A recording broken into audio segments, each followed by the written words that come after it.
The SimZone's Season 8 GT3 Championship, powered by MOZA Racing. The championship consists of 8 weekly rounds, starting in Watkins Glen, New York, and ending in Brands Hatch, UK. At the end of the season, the winner of the championship will receive the MOZA Racing R5 bundle. The R5 bundle includes the MOZA Racing R5 direct drive wheelbase with 5.5 Nm of peak torque.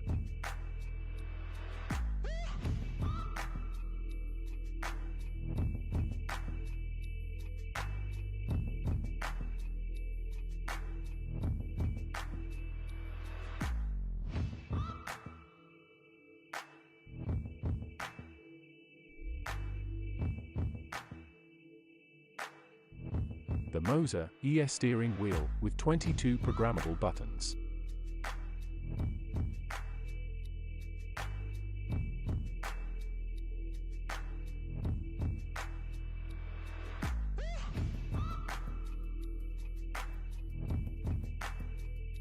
And the SRP light racing pedals, made of high-strength steel.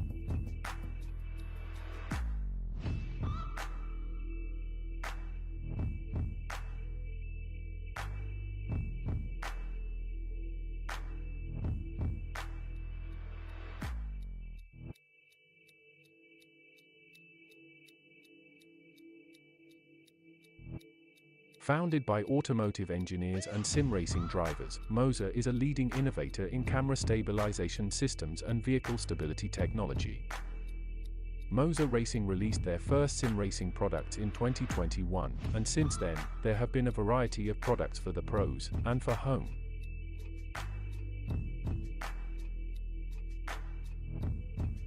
MOZA Racing is determined to create innovative and professional sim racing equipment that drivers can depend on for quality and endurance. MOZA Racing has also received numerous positive reviews. Here are just some of them.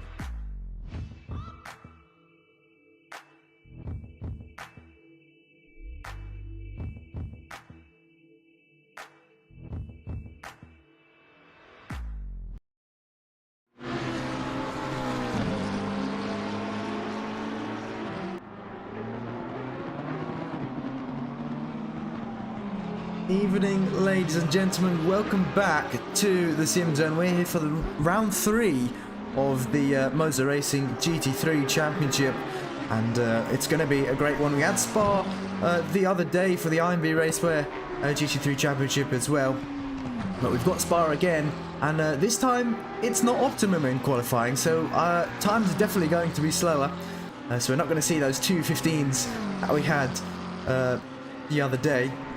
But before we go any further, let's take a quick look at the standings coming into this round. So currently Boothby at the top of the championship here with 106 points, followed by Matthew De Campo in second on 99, tied actually with William Pisano there in third. Then we've got Michael Thomas in fourth on 94, also tied with Kevin Tadej in fifth. Simon Yezi in P6 on 90, Luke Whitehead in 7th on 88, Matt Whitburn in 8th on 87, Melancon in 9th on 84, and rounding off the top 10, Leon Seeley on 81 points. So it's still a very close championship coming into this round, and of course we do have a drop round as well, so we're going to be seeing the championship spread out ever so slightly, I think, once we get a bit further into the season. The drop round is obviously calculated. Oh, it's a Lamborghini there. I think that's Van den Heuvel into the wall there at the top of Radion. Yeah, as I was saying, I think the standings will space out. We do have a drop round as well in this championship, and that's already calculated after each round automatically by SimGrid, which is great for us. We don't have to do any of the hard work. But yeah, that is also already taken into account, so with only being 2 rounds completed, it means that a few drivers are already very, very close, and like we saw, tied on points. But currently, Boothby on provisional pole with a 2-minute 16.092 there, and he is on an outlap, I believe. Yezi in P2 just 3/10 behind. He is currently a 10th up as well. And he exits P1 there, but he could be looking for pole position here. Now the Hondas, as we saw in the IMB Raceway Championship, very, very quick, but we've got Ferraris that are able to do those times as well. The winning car being a Ferrari the other day for the IMB Raceway Championship set a 2-minute 15.4 in qualifying as well, and they were lapping consistent low 2:16s and high 2:15s in the race, so that's absolutely an astounding pace, and we'll see if the Hondas can go quicker than that on match day today. Obviously, like I said, it's a fast track, so times are going to be slower anyways. But as he is 4/10 up as he approaches the final chicane. He's gone a bit deep though, that's going to hinder his exit, and he's lost all of that time he gained, and I don't think he's going to improve as he crosses the line. No, so he's going to return the car to the pits to try and get some fresh rubber. We look at the Campo here in P3 in the Porsche, and he's not too far off. He is currently 2/10 up at the moment. In practice he was near the top, and he's currently sitting P3, so he could be looking for a top 5 or top 10 finish for Spa this time around. And now looks like he has the back out on track, I believe, today in P5 currently. Looks like King has put it into P3 there. The Aston, he was saying, isn't the quickest here at Spa like it used to be. It used to be absolutely rapid here at Spa, but over the updates and over the years it has been nerfed slightly here, and now we obviously have the fastest car here being the Honda. But it looks like King is going to return the car to the pits to refuel and once again put some fresh rubber on. Now I wouldn't assume, I'd assume the drivers will be doing about 3 laps maximum before getting a fresh set of tyres. That's usually when the tyres start to drop off. De Campo here coming up towards the bus stop chicane now. He is 2/10 up. And let's see if he can keep it in line here. He doesn't go too deep, but I think he slightly missed the apex on the second part of that chicane. He's going to cross the line. He does improve slightly, but it's not enough to gain a position. Traction Dave currently sitting in P7. Quite a few Porsches actually towards the top. Thomas in P5 in the Audi. The Audi, a very good car here at Spa as well. But I believe this is his outlap, so he won't be looking for an improvement just yet. And in fact, before this is a perfect time to actually go on board with Thomas here, as he's about to start this lap. As we come up towards La Source, very heavy braking here, and it's so important to throw the brakes into turn 1 to keep the weight on the front. Get a great exit here, you can see, using all of the exit curb available. And then now we come down towards Eau Rouge and Radion. We've got a few comments coming in as well. Ben Mullard, good to see you. Some rapid drivers tonight. Honda overpowered, yes it is. Sidor saying he's had to reinstall his game, which is unfortunate. But let's hope he can get back in. Kenny, good to see you as well. Jan as well, good to see you.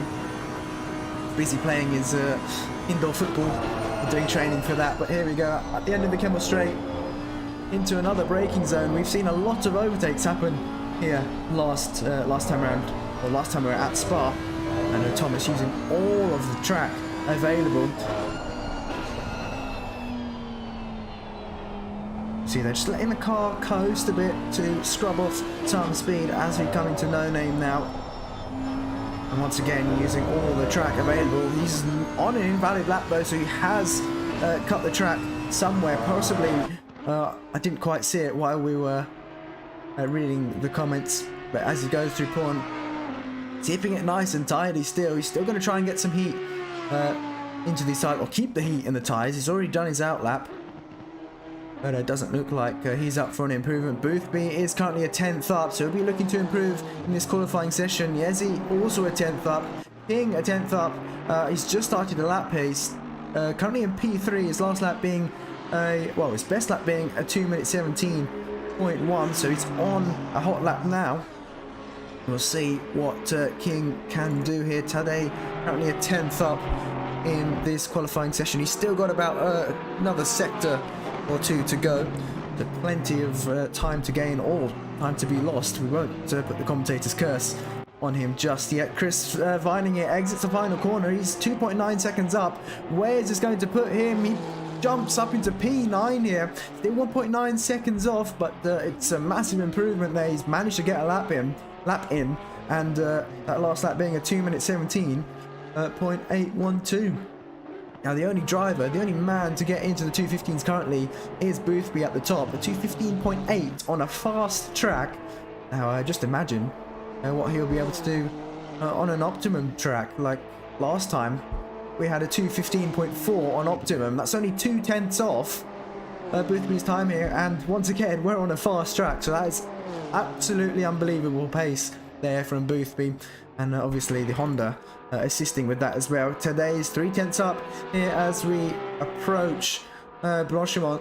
Can he keep it? If he improves by 3/10, he's possibly going to put it here on the second row into P4, but he needs to keep this as we come up towards the bus stop chicane, and this is where we've seen so many drivers mess it up and lose heaps of time, but it looks like it's very clean here for today, and he's gained some time. 5/10 up now on the exit, and he's going to cross the line. Where's he going to put him? In P4 there for today in the Porsche, and he's pipped there De Campo to a position, and he's going to be happy with that, returning the car to the pits. Leon Searley still in P9. Chris Vining has improved so far. He's 4/10 up this lap, so he'll be looking to try and get it towards the top two rows here for this qualifying session. Now the top three just separated by 8/10. Looks like Pisano has put it in P3 there, so I'm not surprised. 3 Hondas in the top 3 in this qualifying session already. It looks like Thomas is 6/10 up as well. Now it's flat out from here up until the bus stop chicane, so not really much time to be lost here or gained up until that heavy braking zone, but 6/10 up for Michael Thomas. This is going to put him, this was going to be close, it could put him on the second row in P4, but he needs to find some more time here or keep it together through the bus stop chicane. He's got a nice line through there, trying to get a later apex to get a really nice exit, and it's helped. He's gained some time, and where's he going to put him? P4 for Thomas. An absolute stonker of a lap there from the number 2 Audi driver, and that's a 217 flat pretty much from Thomas, almost into the 216s here. Let's look further down. Let's see who's been able to set a lap. So we've got 2 drivers who haven't been able to set a lap here, Cosford and Barton. They're going to need to try and get a lap in as soon as possible. Barton running a different livery to what he usually runs in memory of his father. I believe he's running this livery, which is a nice touch that he's doing. But he'll need to get a lap time in as soon as possible, and I believe he is on a lap at the moment. The Porsche behind, unfortunately, stuck at the moment. He's going to need to give himself some space before starting another lap. You can see he's already backed off here, but let's see what time Barton can do when he crosses the line here. He's already on a 2 minute 10, so I reckon he'll be in the 220s, Will Barton. He's about to cross the line now. What's it going to be? A 220.5. So it puts him up to P30. Cosford is on a valid lap here as we come through Blanchimont. So let's see whether he can put it on the grid. And he'll be lucky he's cut this close, because this is his last chance to set a lap, as the timer has now hit 0. So what's it going to be for Cosford? He rounds the final corner and he's going to exit, coming down the start-finish straight now. Where's he going to put him? Into P15 there for Cosford. So a good lap there from the Porsche driver. Boothby is slightly up on his time. He's done a 2 minute 15.6, so I don't think there was an improvement from the last time we saw him. But a lot of drivers now finishing their qualifying session. It doesn't look like anyone will be able to take pole off of Boothby. Vining's just crossed the line there, puts it up into P4. That last attempt to improve, and he's put it provisionally on the second row. Thomas has finished that lap as well. So his qualifying session is over as well. King currently on a lap. It looks like he's got some traffic ahead of him. That is Van den Heuvel, who's currently in P19 here. He's also on a lap 2/10 up, and it's not looking good for King on this qualifying lap. I think he might have to abort this. Is that still within track limits for Heuvel? Yes, it is. And yeah, I think that's pretty much over for King. He's not going to gain on this lap. So there we have it, ladies and gentlemen. Boothby on pole, Yezi in P2 and Pisano in P3. We'll be back very shortly for the start of this 1 hour race here at Spa. Make sure to stick with us and we'll be back soon.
So, ladies and gentlemen, we are getting ready for the formation lap here for round 3 of the MOZA Racing GT3 Championship. And as we saw in qualifying, Booth, we're putting it on pole by, I believe it was 4 or 5 tenths there. Yezi in P2, Pisano in P3, and Vinning in P4. Top 4 are all Hondas, no surprise.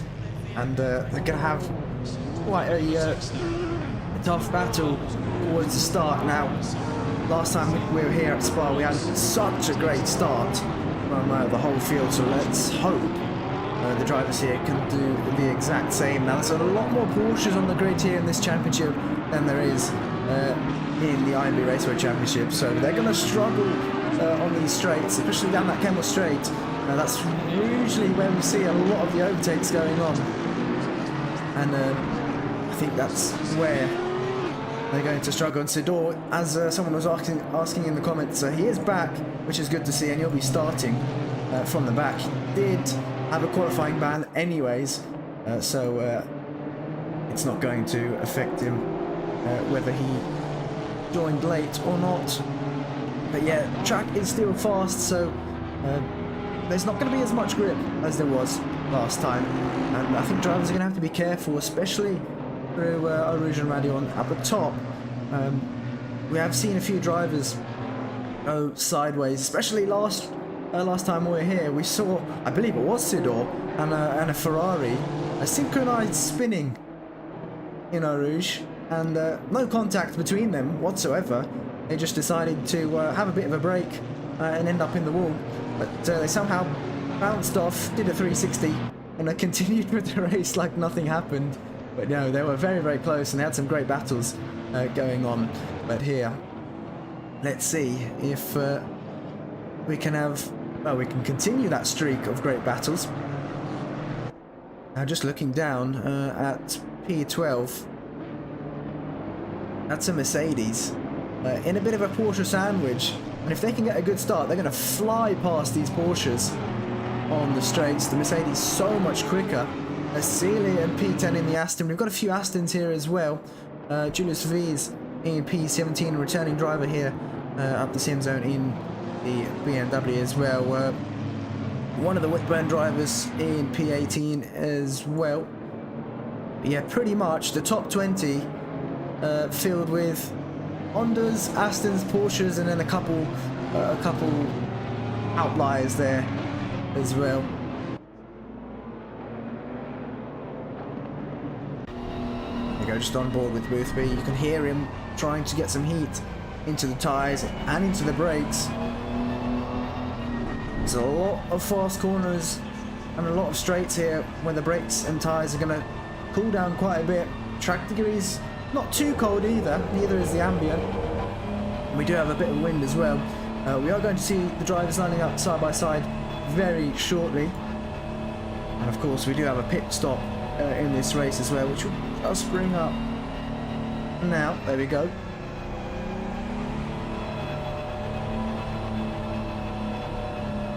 Now, of course, let us know in the comments who you are rooting for.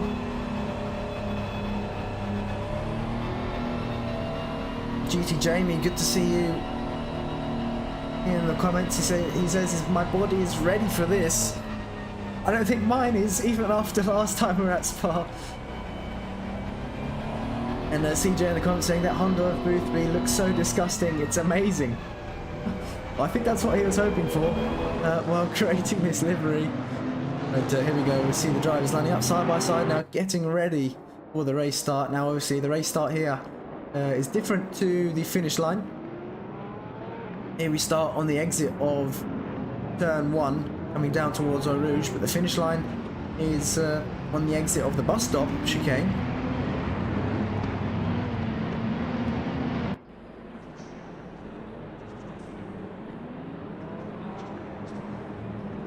Here we go, tension building up now as we approach the start. You can see everyone bunching up together now. Looks like that is Ziezi, I believe, getting ever so close to Boothby there. Maybe some mental tactics going on this formation lap, but I wouldn't suppose so. And we've got some beautiful liveries, of course, on this grid so far, but we're about to get going. Now we're going to be green very, very shortly.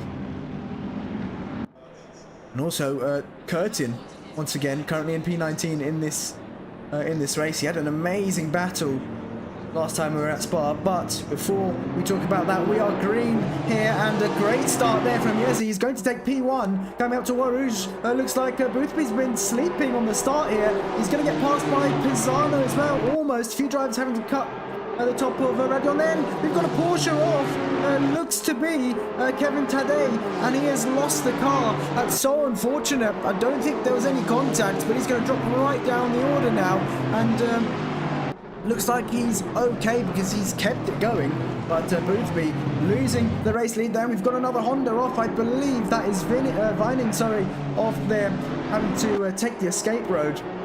And he's back on the track, and look in the background. We've got quite a few drivers side by side. I believe that is in front. Oh my god, there's a huge gaggle of cars here. That's Vitvoot just behind them in P10.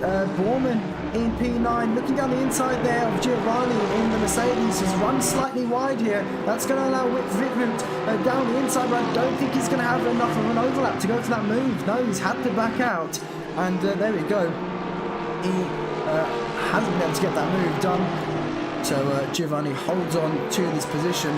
But let's look back at the race leader. Ezzy now hasn't really had much of a chance to pull away. Boothby is coming back at him. Pisano still there, so the top 3 breaking away from the rest of the field. Oh, top 4 breaking away from the rest of the field. Already they've got a gap of 2.2 seconds from King in P5, and Thomas keeping up with the Hondas here. Vining starting P4's now dropped down to P7 off the start. That's who we saw go off at the end of the camera straight, but he's going to be fighting his way back and trying to gain some positions here, especially on the Porsche, which is slow on the straights, and the Campo going slightly defensive, but back over to the racing line. And Vining is going to have to get this move done at another corner. He's in a bit of a Porsche sandwich as well. You can see there Giovanni still leading this little battle, although pretty much everyone's still battling at this stage of the race. There's so many cars here, but all bunched up. But it's great to see that we had quite a clean start for Spa, I think. The only car we had off really was, unfortunately, one of the Porsches, who dropped right down the order. But we'll go back to the race leader. And let's try and bring up some more battles here.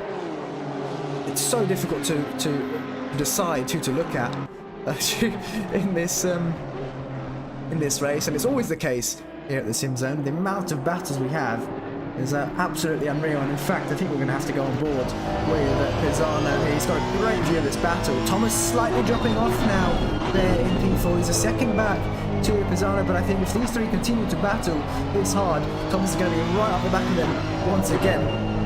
And we're just going to bring up our secondary screen there. That is Jamie Kennedy, also known as Red Ken Racing, currently running in, where is he running in? P21, which is quite a good position to be running in at the moment. I know he didn't have the best of rounds at Donington Park, but I'm sure he's going to be happy with a top 20 finish this race if he can get into the top 20. He's currently not too far off. It's definitely on the cards here for Jamie. He's got a bit of a train behind him at the moment. He's going to have to do some defending quite early on, and looks like I thought we lost Ezzy there. You just can't see his car. That's how close the top 2 are at the moment, only separated by 2 tenths. And you can see Pisano now losing some time to them, even though he's in the slipstream. Doesn't seem to be gaining at the moment. And Boothby, he's going to look for a move down the inside. He's looking for it, but Ezzy defending that position there into the bus stop chicane, and he's held onto that nicely, but that's compromised his line there. And Boothby's got a better exit, but he's going to be off track there. He can't look towards the inside just yet. Ezzy's going to get the car in the middle of the track. Is Boothby going to go for a late move down the inside? He tried it. He tried the dummy, and he's going to go for a switchback here. Now coming through the source. Is it going to work?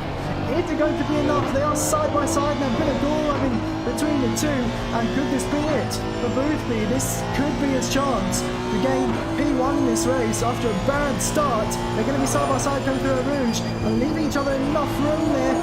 He's had to cut the top of Radion, and Pisano catches right up to them. He's had to lift off the throttle. They're about 3 wide here, coming down the Kemmel straight. Someone's got to have to back out of this, and Pisano staying in the middle. Thomas has caught back up, and this could end in tears. Looks like Pisano backed out of that, and yet he's still on the inside. Can Boothby? Oh, he's been run out of road there. A bit of contact between these 2, and yet he's going to take back the race lead here, and now that's allowed Pisano and Thomas to catch right back up once again, and looks like Boothby's been able to defend that position against Pisano there, and look who's joined the fun as well. King, we've got 5 cars battling for the race lead here, and we're only 6 minutes into this race, and look who's behind as well. De Campo, Gorman, Giovanni, and we've got another train going on, Bodenberger, followed by Vitvoot, Leon Seeley. They're all catching up now, and Toon van den Heuvel there as well. They're all getting involved in the action here, and as it's a 5-car battle for the race lead. It's soon to be 6, with the Campo not far off. This is absolutely amazing, and I didn't think we'd have this battling. Well, I didn't think we'd be able to top the battling we had on Wednesday in the IMB Raceway Championship, but I think we've already topped it so far. This is an unbelievable start to this race, and Yezi is starting to pull away ever so slightly, but he has to try and get a gap to Pisano, which he's got. This could be another chance for an overtake here. He's going to have to position his car perfectly to hold off Boothby here, because Boothby is on a mission to get back past, and Yezi there very late on the brakes, and that's allowed Boothby to slip right through, and looks like Pisano is going to be side by side here with Yezi. Can he get this move done? Doesn't look like he will be able to, unless he goes for a late move down the inside, but no, he stays sensible there and sticks to P3. So Boothby now, question is, can he pull away? I think he will be able to. It was over 4/10 quicker than the next driver in qualifying, so it looks like he might be able to pull away, but here is the battle for P2. Can Pisano slingshot past? He's got the slipstream of Boothby in front. He's going to need to be later on the brakes, and I think he's already heading to the braking zone, and there we go. Bob's your uncle. He's got that job done, even without without having to defend, without having to attack too hard. And that's what I was talking about. The Camel Straight is a perfect place to get the slipstream and slingshot past the defending driver ahead. Now King has got past Thomasy, so he's up into P4, currently napping in the 217s, 217.6s, and Pisano last time around was a 219.9. That just goes to show how much battling they've been doing so far. Ben Millard in the comments saying Boothby needs to start in 2nd gear every race. Yeah, possibly has to. He's just way too quick at the moment, and I mean, I think he's had a tough challenge, especially at Donington. He had an amazing challenge there from De Campo, and round 1 as well, he had Luke Whitehead battling with him very, very closely, but I think Luke made a couple of mistakes, picked up some damage later on in the race. He just wasn't able to keep up as a result. But we'll look towards, we've got so many battles going on once again. It's just so difficult to keep track. We're going to need a few more eyes, I think, in future seasons, or maybe even later on in the season. But looks like this is Borman having to defend from Giovanni in the Mercedes behind. And this is another 4-car battle here for P7. Looks like Borman's going to hold on as we come up towards terminal. Actually, more than a 4-car battle. That's Seeley in P11 who's just joined in on the action. And in fact, let's go on board here with Seeley. That's Van den Heuvel on the background as well. We've got yellow flags somewhere on the track. What has happened? Looks like McFarkenhart has dropped down to P34.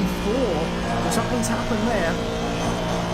But it looks like Boothby has opened up a 1.5-second gap to Pisano and P2. And now Pisano, not really sure he's going to be thinking about P1 anymore. He's got Yezi very close behind him. And in fact, let's have a look at that battle. Looks like, there's been contact. No. Has there been contact? We're going to have to try and find out what has happened to McFarkenhart, because he has stopped at the exit of Rouge. Looks like, I think there was contact with the Porsche and the Mercedes and McFarkenhart.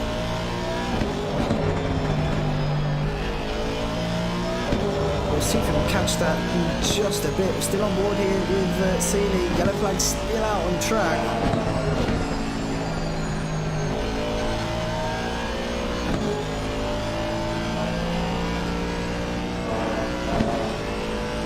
see the two Porsches battling up ahead. That's Vitbrit trying to move around the outside here, and Bonenberger is going to have the inside for the second part.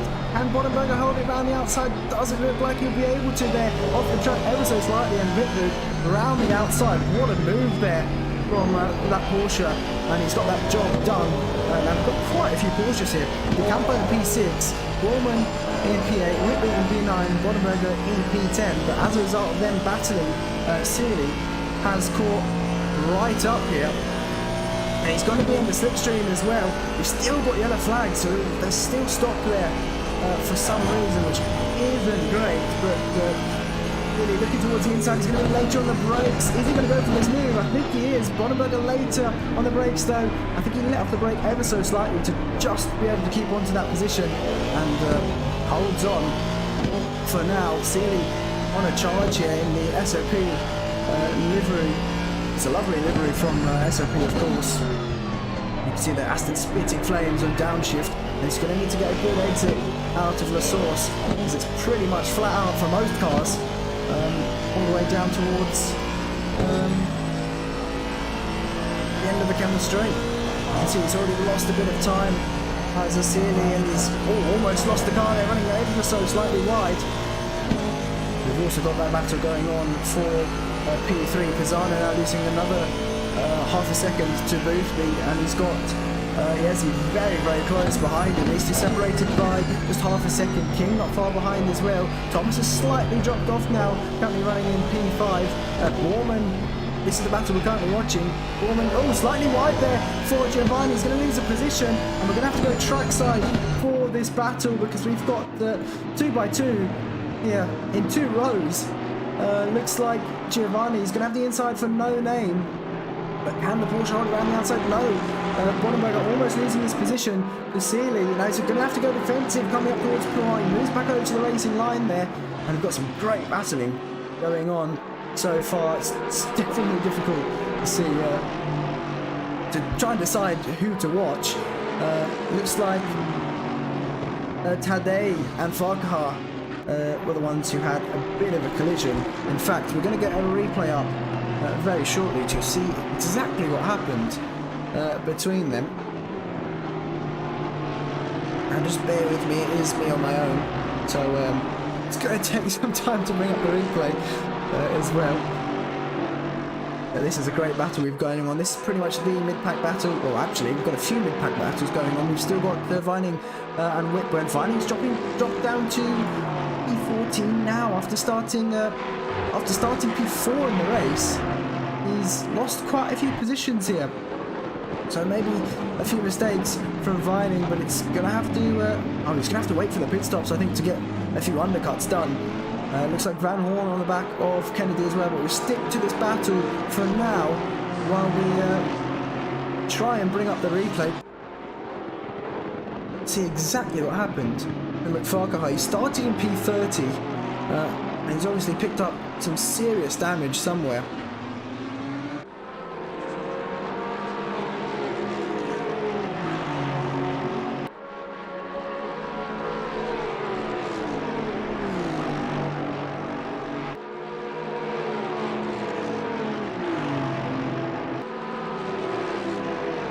And I think we might have found exactly what's happened here.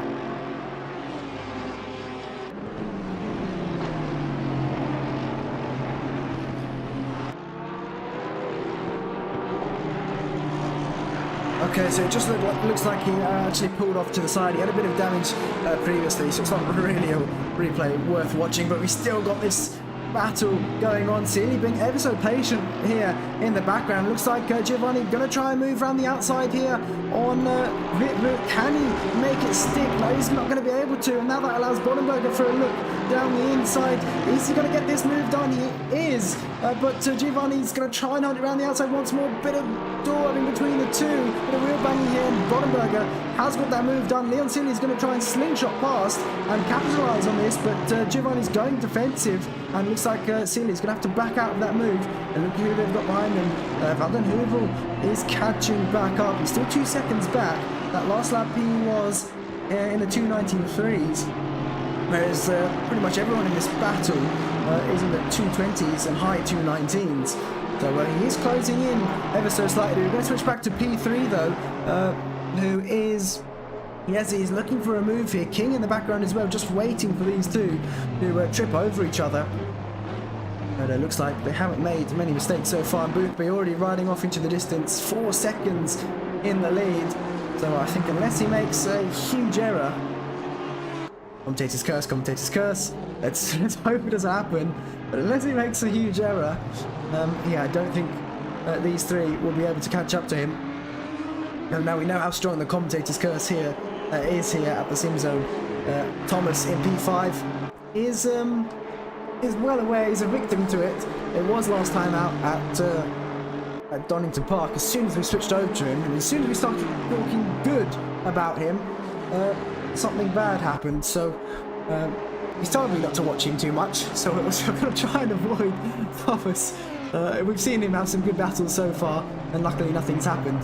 So I think we'll leave that just for now, but we're currently watching this battle going on, and in fact it looks like we've got a BMW off, was causing some yellow flags, and this battle continues to go on as well between Bormann, Wittvoet and Bodenberger. The 3 Porsches now slightly pulling away from the rest.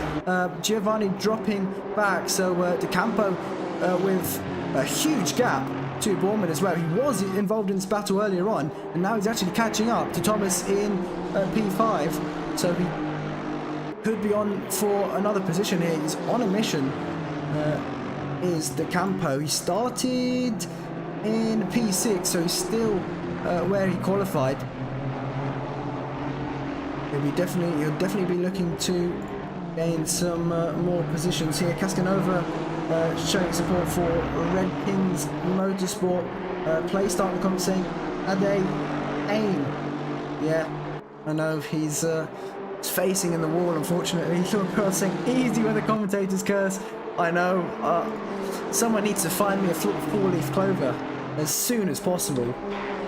If we commentate, if we curse someone today, I think I'm gonna have to. I'm gonna have to stop commentating. We're gonna have a few angry drivers if that's the case. But King has closed up to the back of Viezi, and now they're battling for the final podium position here. Pisano has pulled away now. He's giving himself a bit of breathing room as we come onto this lap, and King isn't gonna let Viezi catch a break here. He's gonna be putting on the pressure here. That last lap from King was 2/10 quicker than Viezi, and he's gonna try and keep up with the Hondas. We know how ridiculously quick the Hondas here are. If I can speak, I've cursed myself now.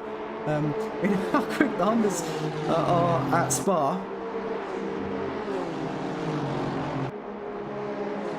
It's not going to be an easy task for King to keep up, especially in the straights where the Honda's absolutely rapid.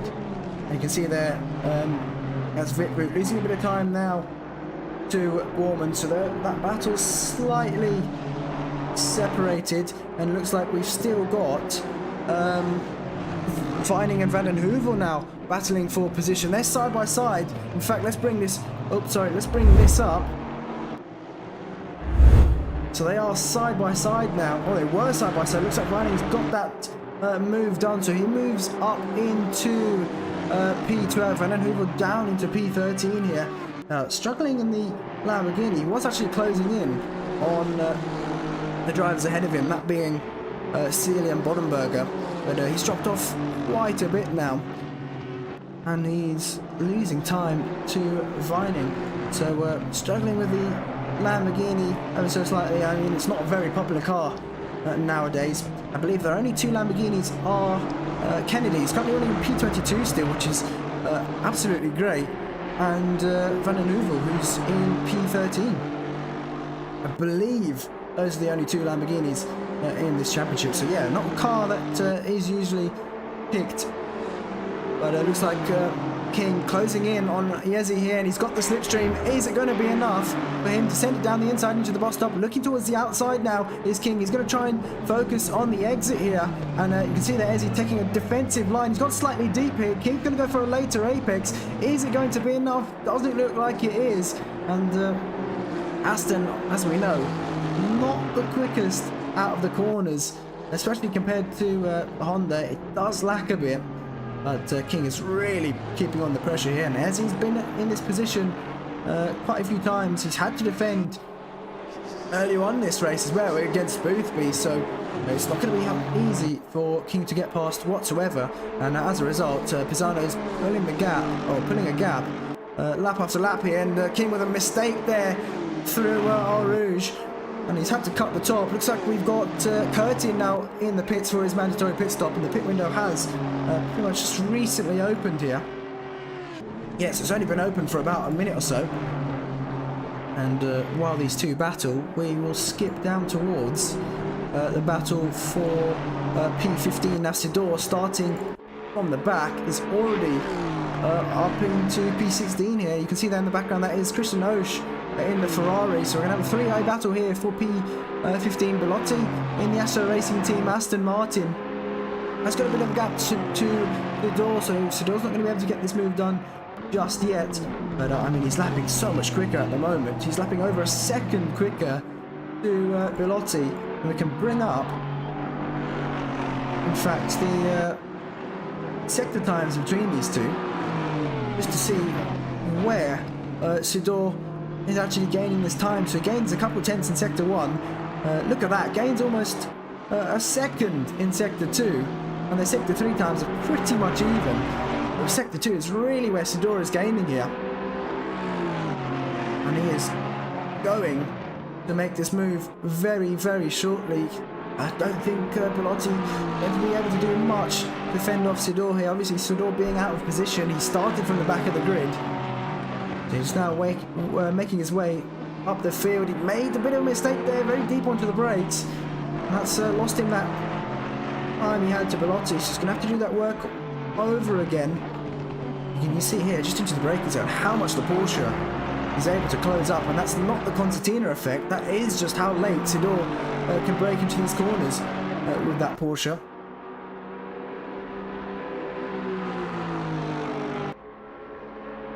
So keep an eye on this battle. Head back to the battle for, well, it's back to P2 here. Pisano, Yezi and King are all bunched up together once again. So this is some amazing racing. Looks like we've got Vining trying to get past Sealy here as well.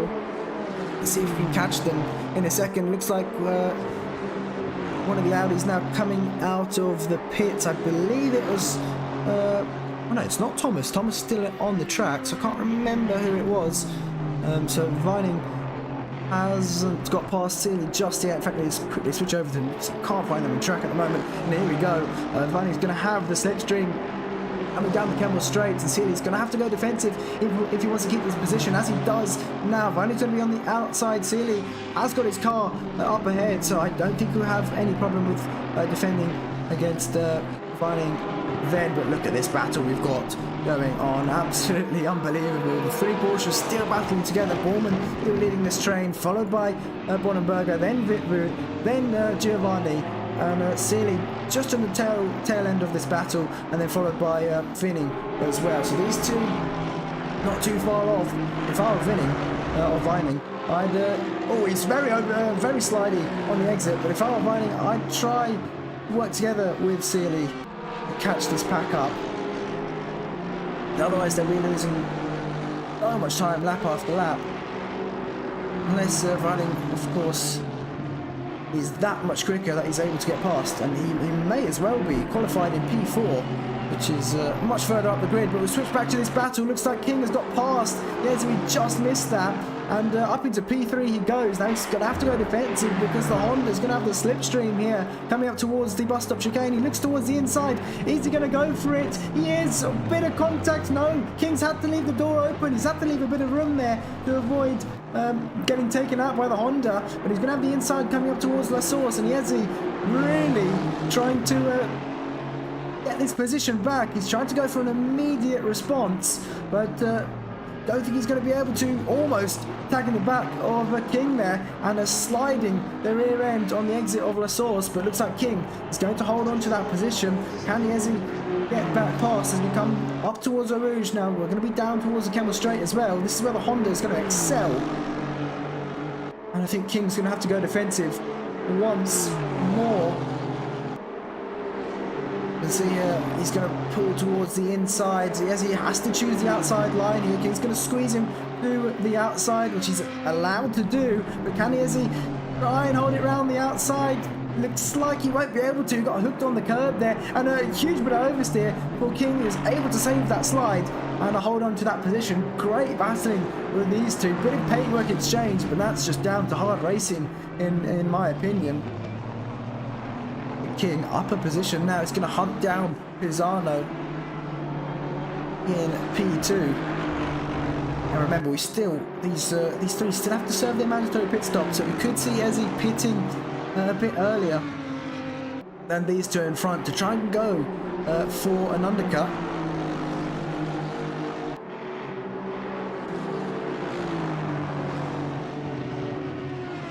Now Vining still on the back of Sealy as well. We look towards P19 and P20. Looks like Kusinskas has got past Visala there in the Porsche. Kusinskas running in P19 in the Lexus. We also don't see the Lexus much anymore. And I believe the last time we interviewed Kusinskas, he was thinking about changing. Oh, he thinks the Lexus has had its day, and it's possibly a time. It's possibly time to change cars.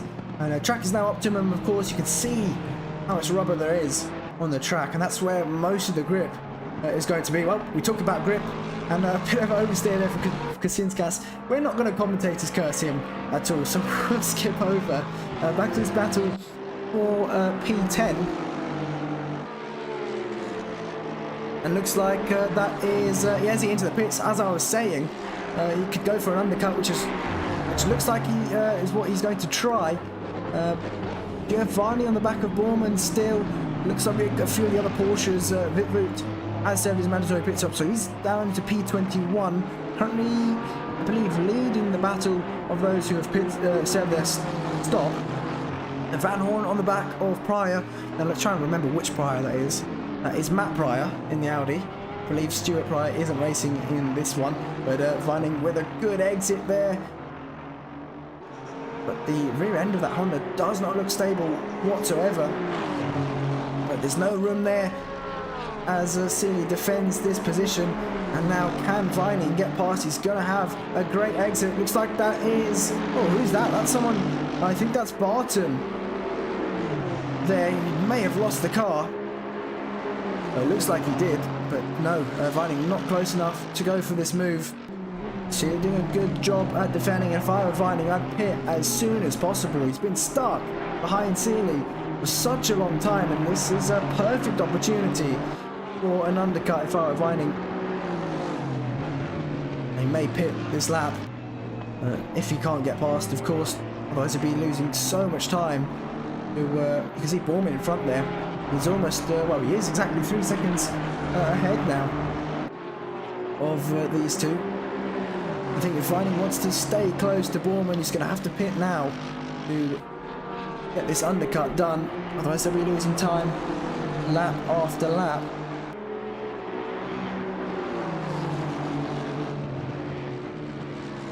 Now, King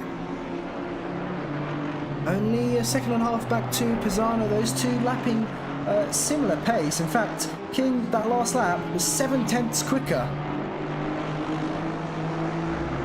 And it looks like we've got the race leader, Boothby, into the pits. So he's going to pit halfway here. And Pisano also into the pits. King following them in as well. Now let's see. We've also got a battle with Van Hoorn and Pryor, like I mentioned earlier. We'll see if we can find them on track as well. Now let's see, is Vining going to go for a pit? Yes, he is. He dives to the pits. That was probably the best decision to make. Let's switch to Van Hoorn now. There's in a bit of a battle here. In fact, that's Barton with a bit of damage there on his Aston, so he's going to have to pit and repair that. Barton, has he pitted? I don't think he has.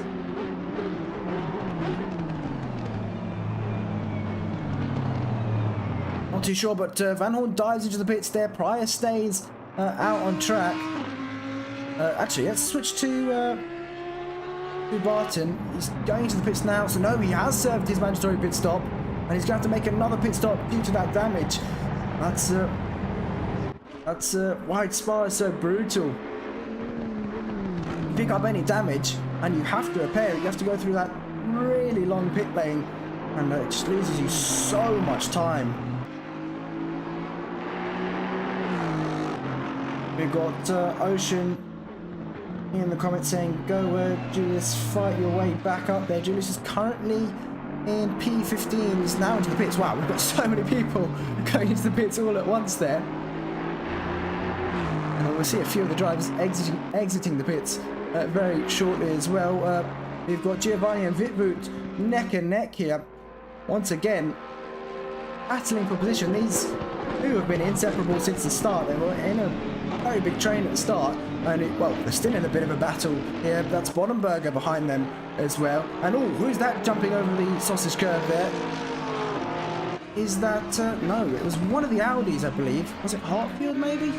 No, Hartfield currently in P26. It may have been Clayton. Yes, it was Clayton jumping over the sausage curves there. It's not the ideal line that you want to be taking. De Campo now out of the pits. Where is Ian King? Currently 1.7 seconds behind Pisano, so he hasn't actually lost or gained anything from the pit stops, but yes, he's lost a bit of time there. So let's see. In fact, bring up the pit stop times here.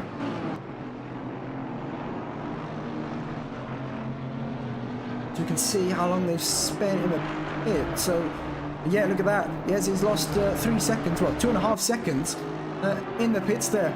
He's made a bit of a mistake. The Campo's lost even more time. 111 seconds in the pits, 111 seconds. Van den Hoover as well with 111 seconds in the pits total. So that's just mainly down to stopping in the pit box incorrectly.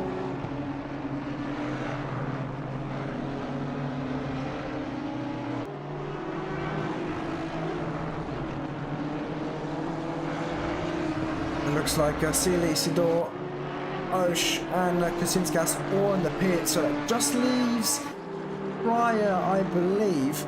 They, I'm pretty sure, has retired the car, unfortunately. Whereas Kennedy currently running in P25, Hartfield in P26. Not much battling going on here towards the back of the pack, but it looks like Ryan Walker and Julius V's neck and neck here. Walker had a great fight last time out at Donington, and he's involved in another battle here. Looks like that is he's looking down on the inside here, looking left and right, trying to find an opening here to get past the Aston. He's going to have to be patient here. My god, we're already over halfway into this race. It's gone that quickly. I didn't even realise the time. It's a shame that it's already halfway through. I'd love to continue watching these battles, and looks like maybe the BMW running a less wing, and he's going to have a look towards the inside of Blanchimont, which isn't really a place you see an overtake done, and he's going to get that move done. Walker, nothing he could do there, had to hold it around the outside and let V's through. So V's up into P22, and they look to continue to battle here. That's Van Hoorn behind in the other Aston. Another Astro Racing Team driver here, I believe Carl created the Astro Racing Team. Obviously, once again, there aren't really any teams in this championship. It's every driver for themselves, but they are representing their team. Let's look back to Pryor, who is the last one to pit. Then we've got a good battle going on for P9. Still, this battle continues, and it is now Giovanni leading this train. So he was at the back of this train before the pit stops. So he's made an undercut, I believe, and it's worked out for him. He's ahead of all three of these Porsches, and looks like Giovanni has got past Sealy as well. He's only a second back, so he'll be closing in on these three as well. Sealy's lost a lot of time there in P13. He's 5.2 seconds back, but he's still having a much better race than he did at least at the first round, where I believe believe he picked up a lot of damage into the bus stop chicane. It looks like we got yellow flags out on circuit somewhere. Baron, oh no! Looks like he's lost the car there, and I think that is. I think he's going to retire the car then. Here's Baron, which is a shame. But we look towards the Campos. Not really close to anyone he's battling with, so we look back towards this battle. Looks like it's Vitvoot defending from Bonenberger. Bonenberger looking for a move, but he's not alongside enough. Vining now involved in this battle now, and let's go on board. With Vining here.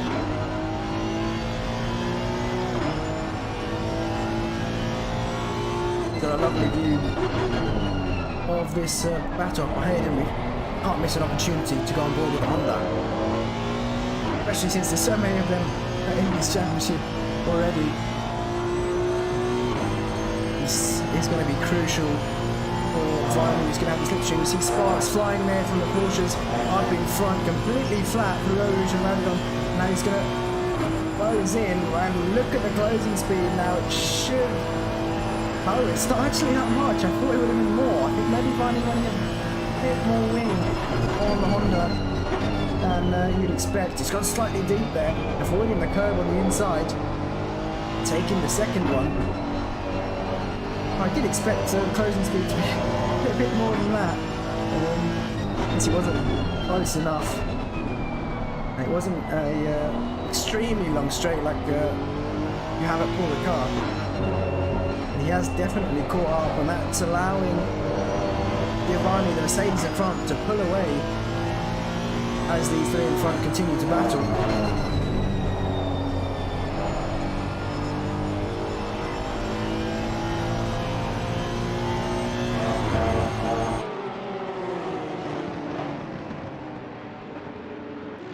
TJ saying, what is Pryor racing? I'm confused. What do you mean? He's racing in all of our championships, I believe. Well, this Pryor at least, Matt Pryor. He's racing in all 4 of our championships here at the SimZone, and now he's into the pits, and he's in the Audi as well. And the other Stuart Pryor is in the Aston, who's not in this championship. So no more confusion with today's race, thankfully. But you look towards Bonenberger, he's just up in front here. Actually, Giovanni's not pulling away as much as I thought he was. He's still pretty much involved in this battle. And that's Vitvoot going defensive once again. Now these three Porsches with an amazing battle. King there, still about 2 seconds back to Pisano. So he's just managing that gap at the moment, but isn't able to get close enough for an overtake just yet.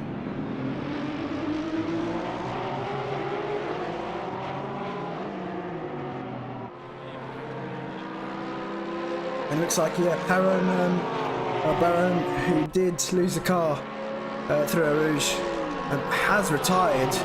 He's sat in the pits, so I don't think he'll be coming back out anytime soon. But here we go, we've got a slipstream train going on. They're all in the draft here. Bonenberger pulls towards the outside. Can Vining follow him through? Bonenberger later on the brakes. Is he going to make the corner though? Looks like he is, but he's going to be hooked on the curb, and he went a bit too deep, and he's going to lose the position to Vining now as well. So a risk there from Bonenberger didn't pay off well for him, and Vining is going to say thanks for that. I'll take that position. Up into P10 he goes, and now he's going to set his sights on Vitvoot up in front. That's allowed Baron, sorry, not Baron, Bormann and Giovanni get a bit of breathing room now. They can relax ever so slightly. Well, at least Bormann can. He's not got that constant pressure behind him. See, there is a bit of a gap now between those two, 1.5 seconds. Just by battling through one corner, they've lost that much time. It looks like we've got another battle going on here. Pryor and V's P20 and P21. We'll skip to this battle very, very quickly.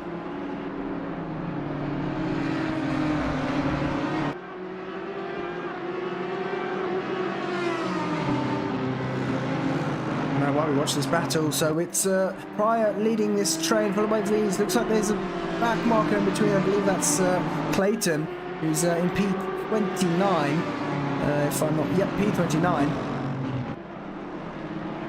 Looks like just moving out the way there for the lead cars, and in fact, this is going to be more than a 2-car battle. We've got Pryor, V's, Walker behind there in P22, and Van Hoorn, and in fact, Kennedy's not far off either, so he could close in. He's lapping consistent 220s at the moment, so I'm sure if these four start battling hard, he'll be able to catch up. And here we go, Walker and Van Hoorn side by side. Walker was in his position before, but he's on the inside now, and is he going to try and get past? No, he can't. Van Hoorn's going to hold on to P22 here. And Walker tried for that move, but unfortunately it didn't work out for him this time around. He's still in P21 behind Pryor, although Pryor pulling away now. He must have had colder tyres once he exited the pits, but it looks like they must be up to temp now as he is pulling away, and Vries with a bit of understeer there on the exit of turn 1.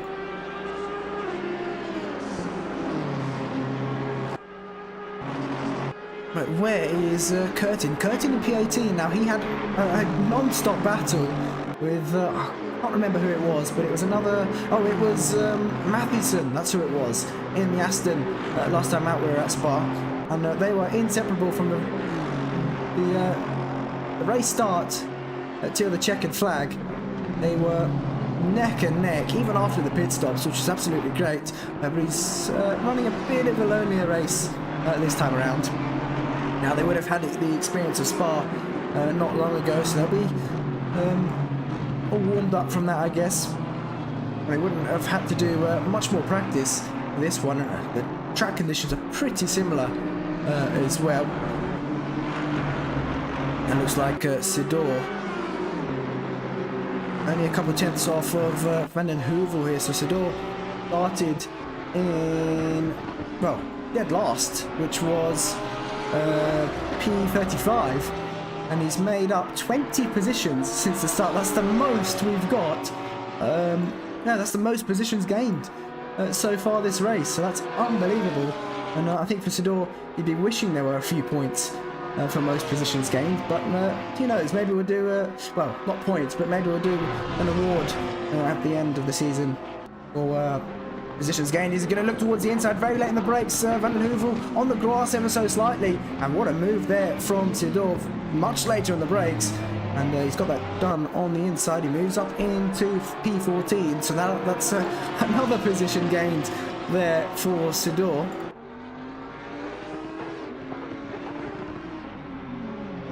In fact, we can bring up the position delta here as well. You see there, Thomas and De Campo still in their qualifying positions.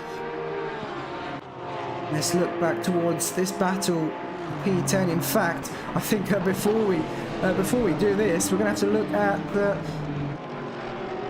the battle for P20.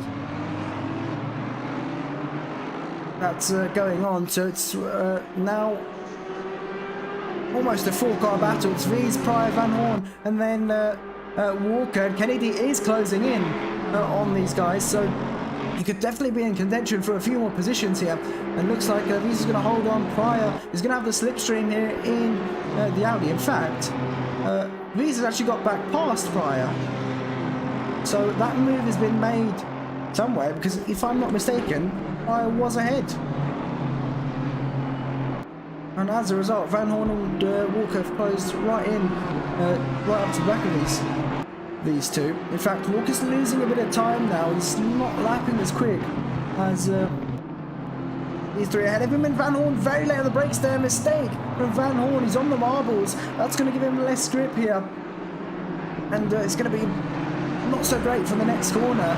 But luckily, it's no-no, which isn't the most difficult corner here at Spa, but as a result, Walker is once again caught back up, and we've got these two separate battles going on here. And it looks like Wittwood has dropped off the back of Bottomberger ever so slightly there. You can see the two Porsches in the bottom right hand corner of your screen. He'll win that battle. Let's switch to Kusinskas, who's currently in P25. He's got Hartfield very close behind him. Hartfield very late on the brakes there.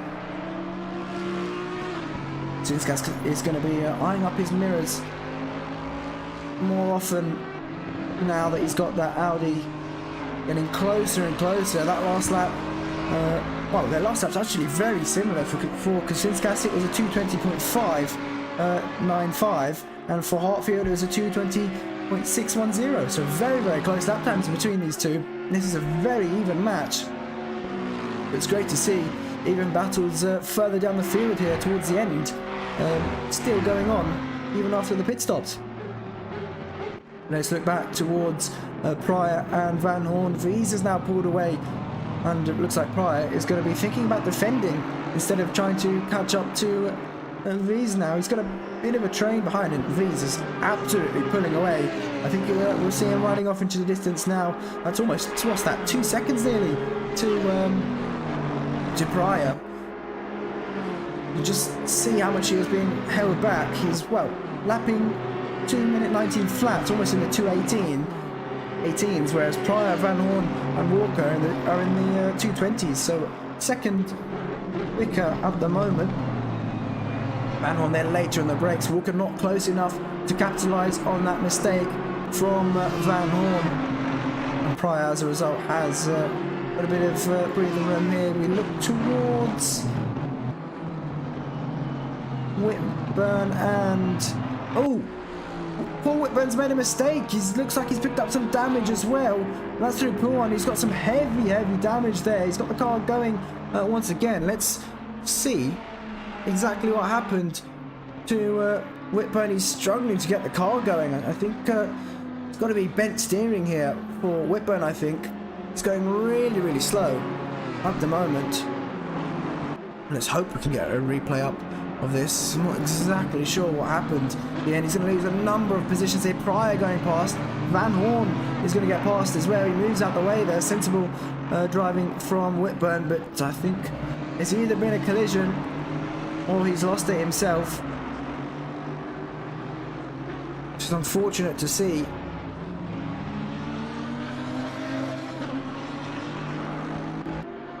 Oh, Whitburn is really struggling here to keep the car going, but we won't watch him any longer. We won't embarrass him on stream anymore. But Boothby, we go back to the race leader. Boothby's got a 12-second gap here to Pisano, so he's absolutely clear. I know it doesn't look like we will be able to get that replay up, unfortunately. But let's look down to P7, Borman, Giovanni and Viney. Oh wait, it's not just these three, there's more involved in this battle. Bonenberg is still there. Vitvu has lost a lot of time now to Bonenberg. He's 2 seconds back, so he's not really in this battle anymore, and he might have to start thinking about Searley, who's close behind him as well. You can see him there just in the background.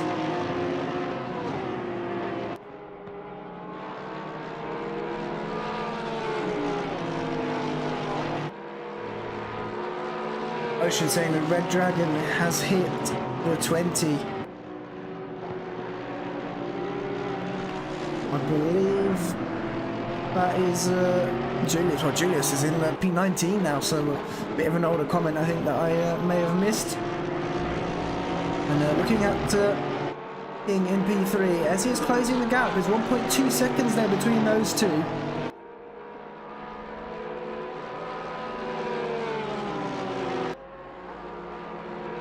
So that could be a battle to watch out for in the closing stages of this race. We are approaching the final 10 minutes now. Borman is still leading this train. Giovanni's lost that position, well, lost that lead of this train at least. He's now down to P8, Vining in P9 very close behind. And Bonenberg is still there. In fact, Vitvu is closing in that gap once again. It's down to 1.7 seconds, well, 1.5 seconds now. He's closing half a second. With these four continuing to battle. And let's go on board with Giovanni here. See there, Vining looking to maximise his exit speed here. He is closing in ever so slightly. The Mercedes not an easy car to get past though. It's also rapid in the straights, but he's closing in ever so slightly. You can see there, is it going to be enough? Is he going to look towards the inside, look towards the outside? Giovanni going defensive and finding very late on the brakes there. He's going to have to try and rejoin the track. Can Bonenberger get past? Looks like they're going to be side by side here, and Bonenberger has in fact capitalised on that mistake, and he's slingshotted past. Up into P9 goes Bonenberger, finding once again, we've seen a few risks in that corner, and it hasn't paid off there for Vining, unfortunately. But for Bonenberger, he's going to be happy with that. Moves up another position. But just look how much time they've lost once again to Borman, and Giovanni in front. Just by battling through one corner, it's amazing how much time you can actually lose. It looks like Pryor and V's once again neck and neck here. V's looking, I think he's going to have to go defensive there, side by side. V's having to go defensive. Van Hoorn in the background losing some time as well. Pryor trying to get back past. These two very even a pace once again. And it's just down to consistency, I think, between these two. V's had a very big gap, but he's made a few mistakes. And now Pryor has caught back up, so V's maybe struggling with a bit of concentration towards the end of this race. It's definitely possible, especially when you've been racing this hard for an hour. It's easy to have a lapse in concentration at this stage in the race.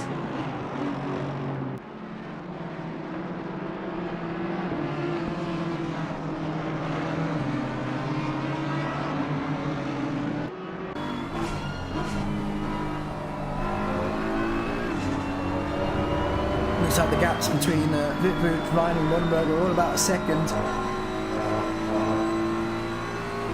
They're not as close as they have been throughout the majority of this race. You can see here Pryor in the slipstream. The BMW not the quickest on the straight either. Look at the exit that Pryor's got out of Bloschmar. He's going to have a look towards the inside. It's not going to be enough for Pryor, but this is what he needs to keep doing. He needs to keep putting on the pressure to V's and showing his nose up the inside every now and then to try and force V's into an error, because V's, obviously, like I said earlier, has made an error for that gap to come down. And if Pryor can force him into another one, well, he's going to be able to get that position back off of these, but time is running out for these two.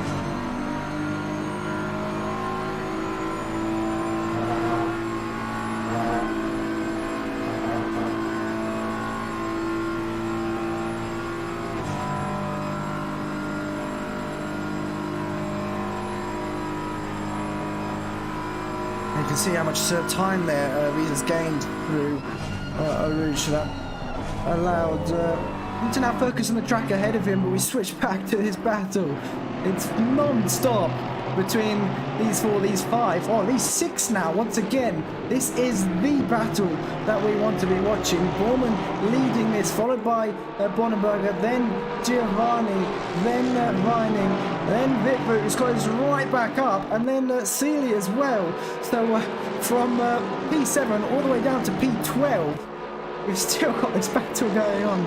Absolutely amazing driving from the lot of these. And in fact, it was pretty much the same at Donington. We saw so many of these drivers in this battle now, all in a battle at Donington as well. And for them to keep it this clean, and while being this close, is absolutely amazing. But Bonenberger has gained so many positions since we last saw him. He's up into P8 now on the back of Borman. He's looking for a move. Whether he can do it in time is the question. We're down to the final 5 minutes of this race.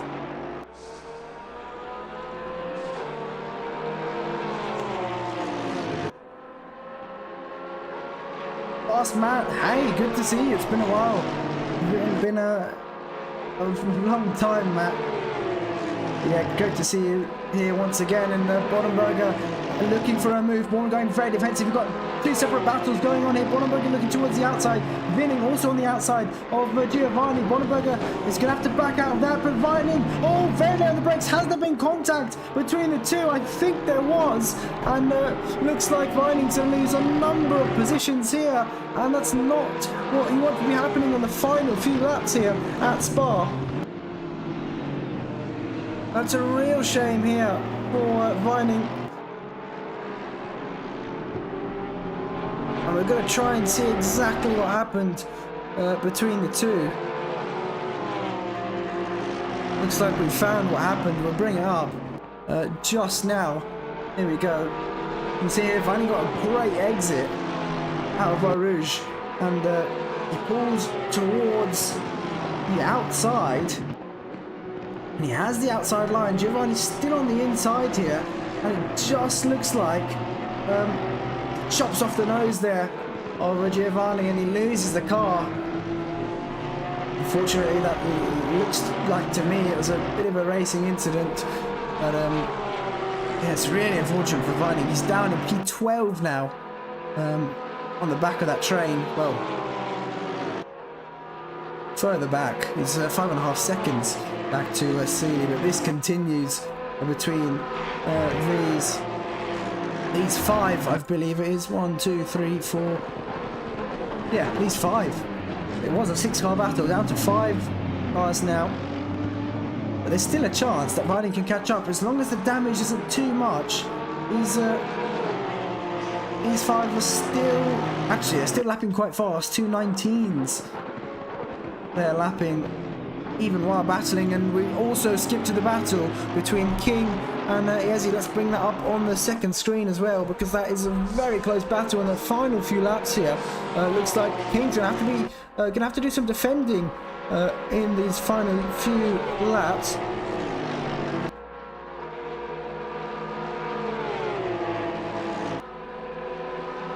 Here we go.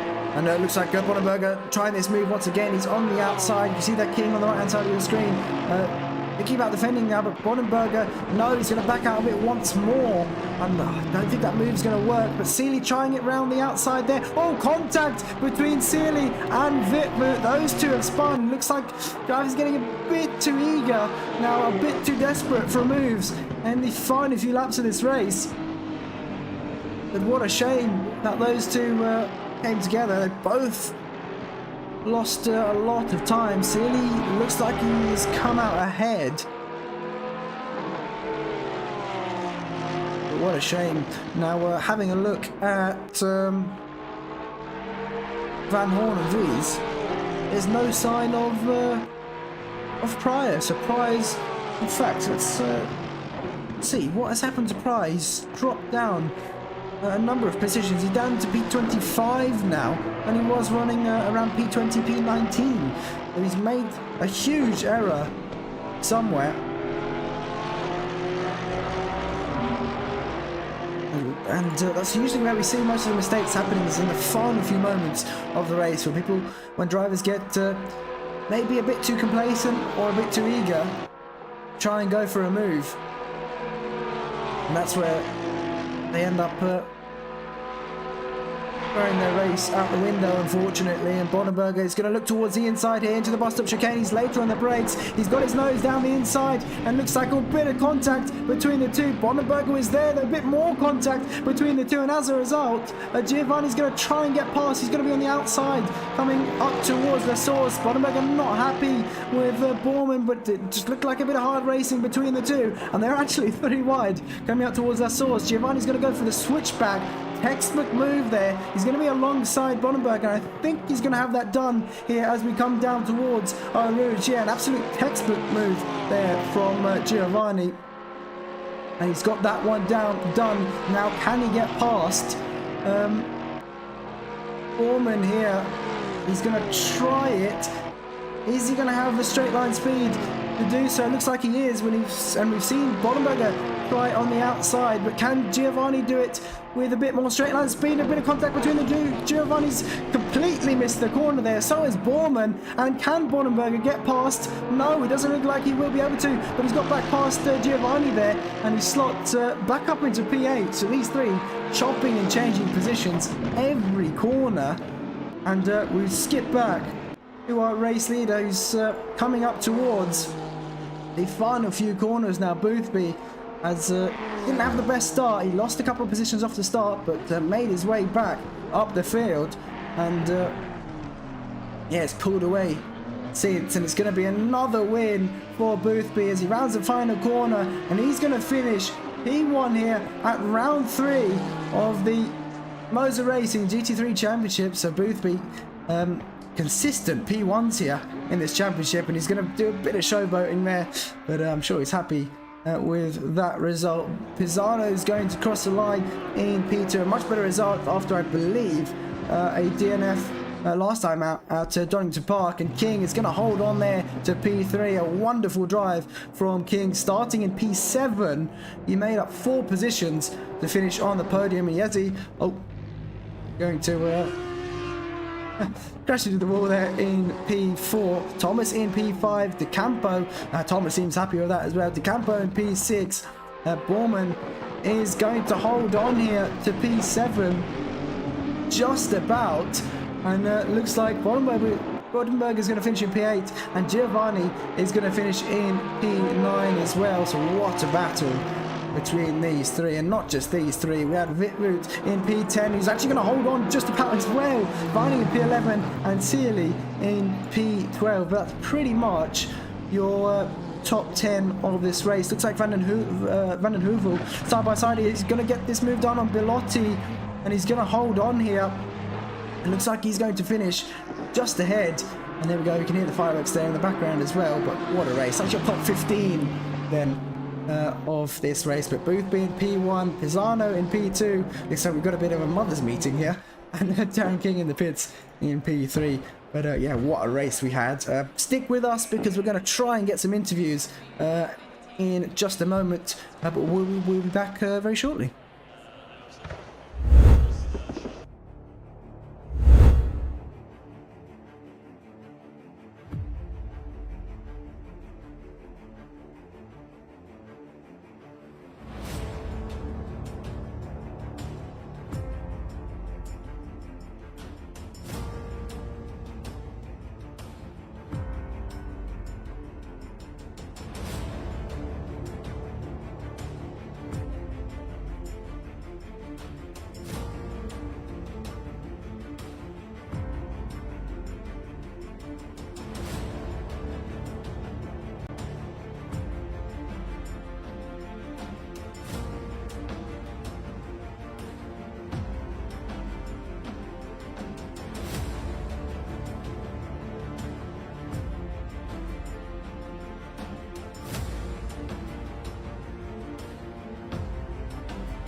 All right, ladies and gentlemen, we're going to see if we can get some interviews from the top 3. And wow, some amazing battling at Spa, and I think it might top the battles we had on Wednesday. I mean, even that was absolutely crazy, but yeah, no, I think it does top that here in the MOZA Racing GT3 Championship. And remember, our sponsors, MOZA Racing, be sure to check them out. Link in the description. Provide some very high quality direct drive wheels for pretty much the cheapest price for a direct drive wheel on the market at the moment. So be sure to check them out. And there they've also got a new wheel coming very soon. I'm not sure if I'm allowed to say too much about it, but let's just leave it as that. Yeah, keep your eyes open. We will be posting about it shortly as well. But yeah, give them a look. They have some amazing direct drive wheels, and you can check out the reviews as well on their website. Not exactly sure if we are going to get an interview. We'll wait a bit longer to see if any of them are going to be jumping in for an interview.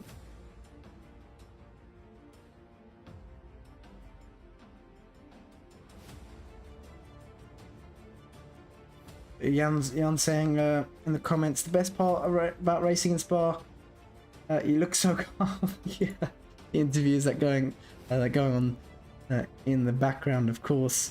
Let's see, if we can't get interviews with the top 3, we'll see if we can get interviews with someone else. We always love doing interviews towards the end of the race.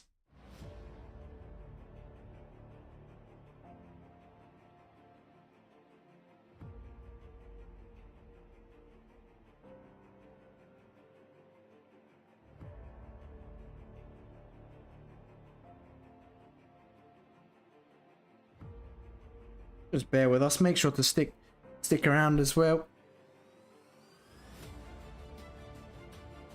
I'm sure they'll jump in just a moment. Yeah, it's good to have Sidor back in. Unfortunately, Chris Pizik had an equipment failure, so I don't think he'll be joining us for the rest of the season. End Light saying, great race, great commentary as always, appreciate it. Yeah, we had some great racing as well. I mean, my voice is pretty much absolutely gone, but it'll recover by tomorrow. That's what usually happens. But you know, let's wait a few more minutes. Yeah, for some drivers just to get settled down and join the comms.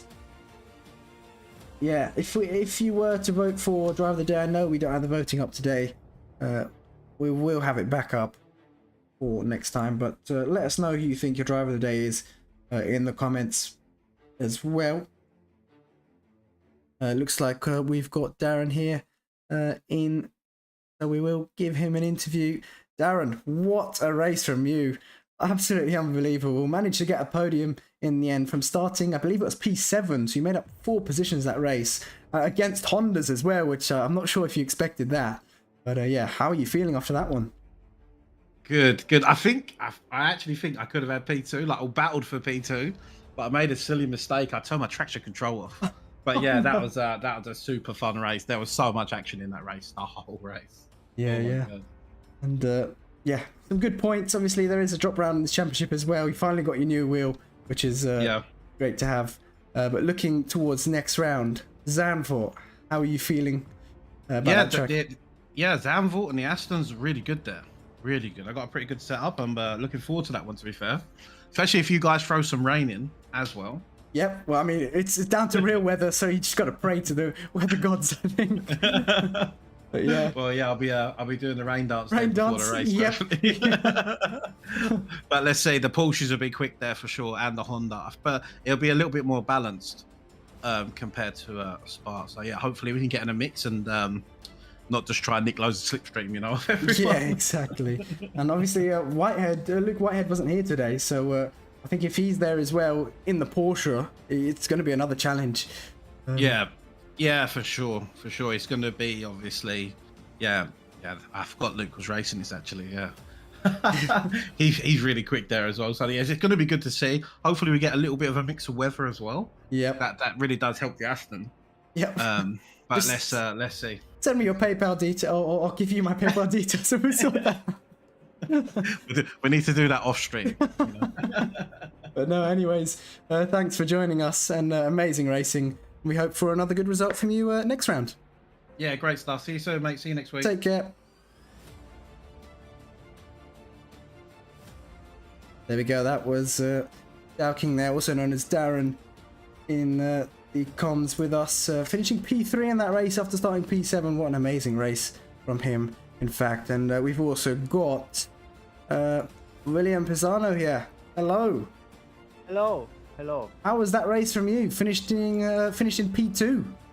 Yes, P2 is very amazing for me because I haven't had any training in this week, and so I'm very happy and very good for the championship. And so Spa is incredible circuit, and Honda is overpowered in this circuit, but very good for me. I'm very happy. That's good to hear. And at Donington Park, you didn't have a great result, I think. Yes, because in quali I'm P4 and I'm very fast, but on the first lap I have a contact with another driver, and so my rear was damaged and I spun, and so my race is destroyed, and DNF for me. Yeah, so good redemption. Yeah. Yes, this P2 is very good for the championship.